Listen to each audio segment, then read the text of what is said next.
आज दिनटी आरंभ होता ठाकुर पूजारू। पूजा सरी बाहर को आसे देखे तो झरी वर्षा लगी। पाग को देखी जमा इच्छा लानी पतिदेव को मार्केट पठाइबा। कारणटा वर्षा नथिला मो, कारणटा थिला अंडा।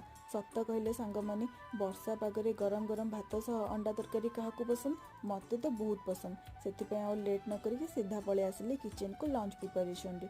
छोट बेले घरे जब अंडा तरकारी होतिला सेदिन आम भाई भौणीकर प्रबल झगड़ा। जदि काहाकू टिके अधिक दिया जाइथिबो कथा सरीला। एते झगड़ा हेबो जे मो माँ बिचारी न खाई ता भाग अंडा को समान भाग में समस्त को दे दउथिला। एबे से सब कथा भारी मने पड़े। पाख घर भाउज पठेइथिले पणस, ताकू देखि लोभ करे टिके बसी पड़थिली पणस खाइबा पई। आउ एठी पणस खाइके आसला बेल को तरकारी मोर रेडी हो जाइथिला। आउ लेट न करिकि बढ़ा बढ़ी कर देथिले समस्त मिसी बसी खाइबा पई। खाइ साला परे पतिदेव तांकर बाहरिथिले ड्यूटी, तांकू बाय बाय कहिके मा झियो पळे आस्थिलु सोइबा पई। वीडियोटी भल लागिले निश्चय सब्सक्राइब कर देबे। एठी रहिली। जय जगन्नाथ।